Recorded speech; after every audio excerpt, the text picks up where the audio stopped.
Okay, I think we are live again. I'm going to be here with Tom in just a brief second. Let's see, he's coming on. Hi, Tom. Hi. Hey, how are you? Yeah, good, thank you. Welcome to Catapult Cloud. Loving it. Yeah. Yeah, it's been an interesting morning. It's online convening take one. So fascinating experience.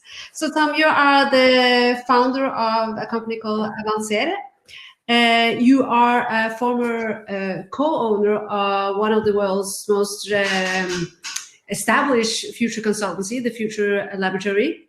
Mm-hmm. And you have basically for the last 20 years or so working with helping larger companies, some of the largest companies in the world, to make a better future happen for themselves. And this January, timely enough, you decided to go your own ways and launch Avansere. Can you give us a little bit background on your shift and your personal journey to this? Yeah, quite a year to start something new. That's the thing. It's interesting timing. Well, Tell us about that. Well, the timing was meant to be the dawn of a new decade where everyone's talking about transformation. A lot of people talking about going beyond sustainability and regenerative thinking. And I thought, I need to do this. I've worked with, as you say, the biggest brands, and what was on the floor in those workshops was all the post-its saying, do the right thing by business. So I thought, I'm just going to focus on this. And then along came COVID-19, which in some ways I've equated it to, it's a very big weather storm in the process of going up a mountain. So I've taken it on positively. Mm-hmm. But a lot of my clients, I think, are finding it an interesting and challenging time personally and professionally. But yeah, quite an interesting challenge for a business that is all about forward movement. So I think, we are all finding ourselves in this, how to name it, like kind of an inspiring, challenging, confusing void, but not void, kind of. It's like we're like, what is this? What are we going for here? So in your perspective, it is an interesting time to launch something, and disruption and times like this can basically also facilitate transformation. What is your take on these things when you're on your mountain there? I wonder if you're gonna go out of the tent or not. Yeah, well, I think I think historically the science and the research proves that in times of disruption and downturn, people who are insurgents as opposed to incumbents, English terms, but insurgent meaning someone new to the party, someone who is either big or small that wants to create change, is usually those people or those businesses or those governments even that seize opportunity when all the balls are in the air. So when everything is in chaos and people aren't quite sure what normal is, that's when you get market players saying, now's my chance. And for me, I think it's no better time than to discuss the process and what does it mean to move forward to a better world. And I think in some ways it's quite lucky. I think a lot of the books that I've been reading about change and about being more progressive with business and innovation, a lot of people I think have come out from behind the process of writing about it and actually doing something about it now. So it's been a lot of action in the last 10 weeks, I think, by some very brave businesses and people who have thought laterally. They've thought this is the time to be innovative and to be transformative. And because it is challenging, and I would say when you are in a larger company and you have the responsibility for a lot of employees and you have a lot of line of communication. These situation that we're finding ourselves in of transition and transformation it's tough because not only about yourself, but it's about all these people and the company and the bigger financial picture as well. What should they have in their like toolbox like Well, I think I wrote a piece on Avansere.no and on LinkedIn, which was very early, actually. It was about 4 weeks ago, and it was a bit of a summary of what I'd seen and some of the behaviors. And I think everyone has been doing that, right? So there's been a lot of top 10 rules, top 5 things, and I wanted to look at what are some of the things that a business can do based on examples that I'd seen to come back strong, to get through COVID-19 and to come back strong and to come back resilient. And one of the first thing that I saw is a lot of businesses were fast forwarding things that were maybe a bit crazy or a bit difficult. So things that were, any of you who are familiar with horizon planning, things that were on horizon 2. So maybe 3 to 5 years away. A lot of businesses have brought those forward, and obviously digital being a very big one of those things. And I think that's because in the crisis that's happened, a lot of businesses have had to be very resourceful. They've had to think, okay, how do we continue to survive, either with employees or not? And fast forwarding, I think things that maybe were seen as a little bit alternative. So one example I really liked was WeWork, and WeWork is obviously a shared working space around the world, and their spaces are now not being used as much as they were. So they did 3 things. One was to give their spaces to frontline workers who need it. They also created WeWork Labs, which was in existence, but it was sort of a chat room. And then they quickly turned that into a place to celebrate innovations around COVID-19 or fighting COVID-19. And then because a lot of their workers were, or their subscribers were working from home, they created experiences and packages for people at home. So they went fully virtual. And I think these are some of the things that we've all sort of written about in workshops, but had never really become business as usual. The second thing was the importance of being highly agile and being quick to be agile, and taking a business model and quickly going down a new path, and knowing that it's important to do that because you're going to run out of money, you're going to run out of resources. And I think the point you made around zipping up in a tent, a lot of my clients have zipped up in their tents right now. They're not going up the mountain. They're there's a storm, but their food is going to run out in 3 days. So on the 4th day, they're going to have to start walking through with a different business model. And then up or down. Up or down, yeah. They have to move somehow, right? Yeah. It's not like we can't just wait. And But one thing I really noticed was what I called human scale, which is a lot of corporations in particular, I think have acted more human. Like they've been more empathic, and they've been a bit more, I guess, in touch with the emotional situation that is COVID-19. So in terms of being transformative, I think playing into being a bit more human about the whole thing versus distant. Brands that are often seen as big businesses actually coming down. I think Bill Gates versus Elon Musk was a good example. So Elon Musk was, his response was COVID-19 is dumb. This is a dumb thing. And Bill Gates said, no, it's a serious thing. A lot of people are in trouble. So I think it was showing empathy, and I like that. And then the last one, I think, was listening to HR teams and listening to sustainability teams. And if you're a CEO or someone who is looking to create change, listening to those two dynamics and saying, what is it we need to do to move forward to really tackle human needs right now? And then the second one is really talk about climate. And I think there's been a lot of examples of the air in London. Actually, they've done a color check, and the color of our sky in London is the healthiest it's been in 15 years, according to less pollution. So there's been quite a lot of, I guess, realizations that maybe we shouldn't go back to the old normal, but go to a new normal, which I know is a hashtag new normal. And I think that is the big experiment right now, is how do we move forward to a slightly more progressive, a better life, I guess.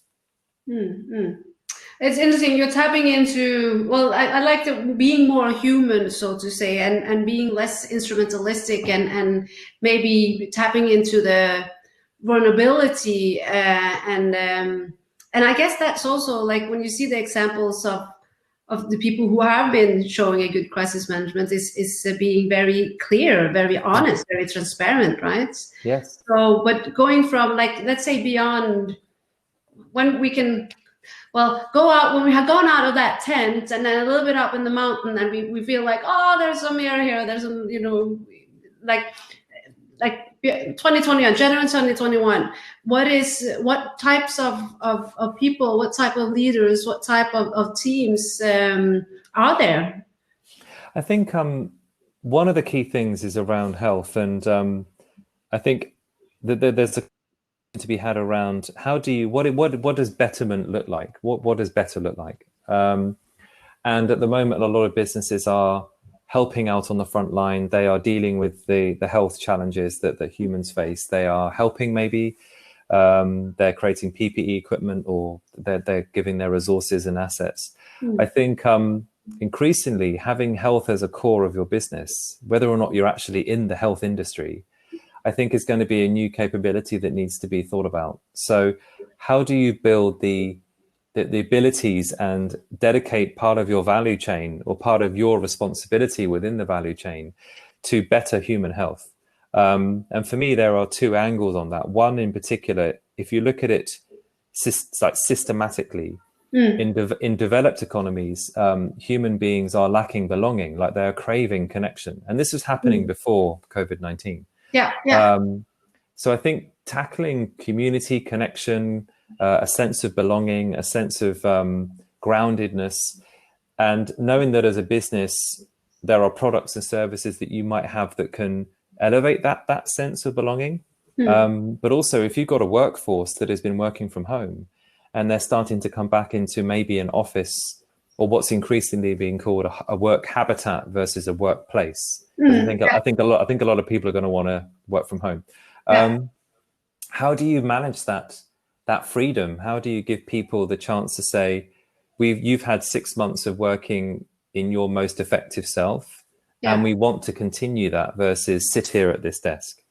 And then if you're dealing with developing countries who are only just beginning to have the pandemic hit them, in developing countries, it's very much around education, and knowing that your workforce or your consumers have the skills for the 21st century to handle the 21st century, which changes things. So if you're a retailer and you're thinking we're just about selling product and you have a store in a developing market, increasingly it's about maybe changing the experience of that store to be a place to learn and to do, versus just a shop.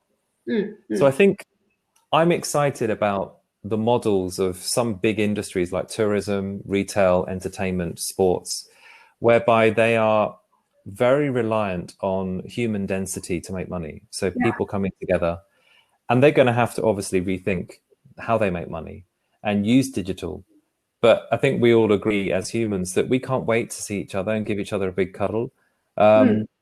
Maybe not 400 of us or 500 of us at a festival, at a catapult, but we want that experience again. So I think it's going to be an interesting dynamic between health and hygiene, dealing with humans who want to be back together again, but maybe a little bit anxious, and just the nature of making people feel good again, but at the same time being cautious and being careful that we don't go backwards. So we